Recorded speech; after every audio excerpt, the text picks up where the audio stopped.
The rain hammered down on London streets like bullets against concrete. Evening traffic crawled through the city's arteries, headlights reflecting off with asphalt in streams of gold and red. Inside his black cab, Mohammed Rahman gripped the steering wheel and watched the world blur past his windshield. He'd been driving for 12 hours straight, saving every penny for his daughter's university fees. Just one more fare, he told himself. One more, then home. The junction ahead glowed amber. Mohammed slowed, his cab rolling to a gentle stop. Behind him, a silver Mercedes idled, its engine purring like a predator waiting to strike. The light turned green. Mohammed checked his mirrors, pressed the accelerator, and eased forward into the intersection. That's when everything exploded into chaos. Metal screamed against metal. The Mercedes had lurched forward at impossible speed, slamming into the taxi's rear bumper with devastating force. Mohammed's head snapped back against the headrest, stars bursting across his vision. The cab spun sideways, tires shrieking, before finally jerking to a stop in the middle of the intersection. For a moment, silence. Then car horns erupted around them like angry geese. Mohammed's hands trembled as he unbuckled his seatbelt. His neck throbbed with fresh pain. 30 years of driving, and he'd never been hit like this. He pushed open his door and stepped into the rain, water immediately soaking through his shirt. The Mercedes driver was already approaching, a mountain of a man in an expensive suit. His face twisted with rage, not concern. "You stopped too fast," the man bellowed, jabbing a thick finger toward Mohammed. "Look what you did to my car." Mohammed raised his hands peacefully. "Sir, please calm down." The light was red. "I had to stop." "Don't tell me to calm down." The man's voice rose above the traffic noise. His fist suddenly swung through the rain-soaked air, connecting with Mohammed's jaw with a sickening crack. Mohammed staggered backward, his vision swimming. The metallic taste of blood filled his mouth as he crashed against his taxi's hood. Rain mixed with the crimson drops falling from his split lip, creating pink rivulets that ran down his chin. The world tilted dangerously. He tried to focus, tried to understand why this was happening. All around them, cars had stopped. Drivers sat frozen, watching through rain-streaked windows, but nobody moved to help. The Mercedes driver advanced again, his expensive shoes splashing through puddles. "Immigrant trash!" he spat, pulling back his fist for another strike. "Coming here, ruining our roads." Mohammed raised his arms to protect his face, fear coursing through his veins. He thought of his daughter, of his wife waiting at home. Would this be how his night ended? Beaten in the street while strangers watched? The punch never landed. A hand shot out from behind the Mercedes, fingers closing around the attacker's wrist like a steel trap. The grip was so sudden, so powerful, that the big man froze mid-swing. Slowly, impossibly, his arm was forced downward, muscles straining uselessly against the iron hold. "That's enough," a voice said. It wasn't loud, but it carried absolute authority, cutting through the rain and traffic like a blade. Mohammed blinked water from his eyes, trying to see his unexpected defender. The man was shorter than the Mercedes driver, but built like coiled wire, all lean muscle and controlled power. He wore dark clothes, now soaked through, his hair plastered to his skull. But it was his eyes that caught Mohammed's attention, cold, calculating, the eyes of someone who'd seen real violence and knew exactly how to end it. The Mercedes driver tried to wrench his arm free, his face purpling with effort and rage. "Let go of me. This isn't your business." "I'm making it my business." The stranger's grip tightened. Even from several feet away, Mohammed could see the Mercedes driver's knees beginning to buckle from pain. "Do you know who I am?" the attacker wheezed. The stranger's expression didn't change. "Don't care." Traffic had completely stopped now. Dozens of phones emerged from car windows, cameras pointing toward the confrontation. The rain continued its relentless assault, but nobody seemed to notice anymore. This was better than any streaming service drama, playing out live on a London street. "Jason!" A woman's voice rang out from a nearby car. "Oh my God, that's Jason Statham." The name rippled through the crowd like electricity. Suddenly, the stranger's face made sense. The sharp jawline, the intense eyes, the way he held himself like violence personified. He was a passenger from the Mercedes, Mohammed realized. The taxi driver had rear-ended a car carrying one of Britain's most famous action stars. The Mercedes driver seemed to realize this too, his aggression crumbling into panic. "Mr. Statham, I didn't know you were—" "Listen, this taxi driver, he caused the accident. You were just assaulting an innocent man." Jason's voice remained level, but something dangerous flickered in his eyes.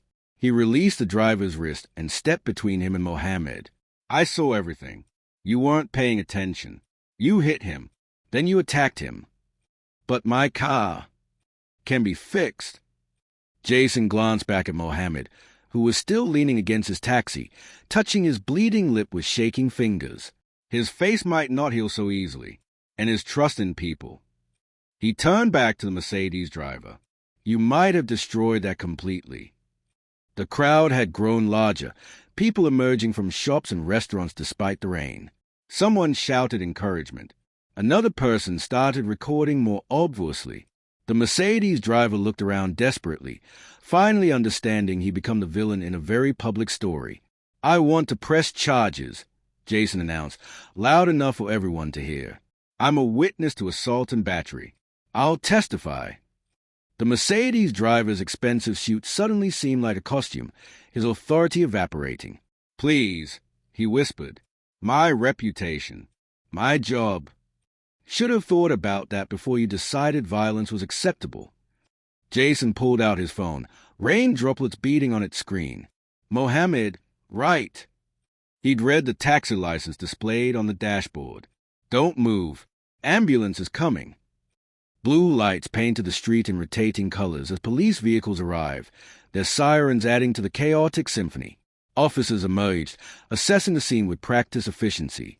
The crowd reluctantly began to disperse, though many lingered, phones still recording, already uploading their footage to social media where the incident would go viral within minutes. A paramedic guided Mohammed to the ambulance's open doors, checking his jaw and neck with gentle hands.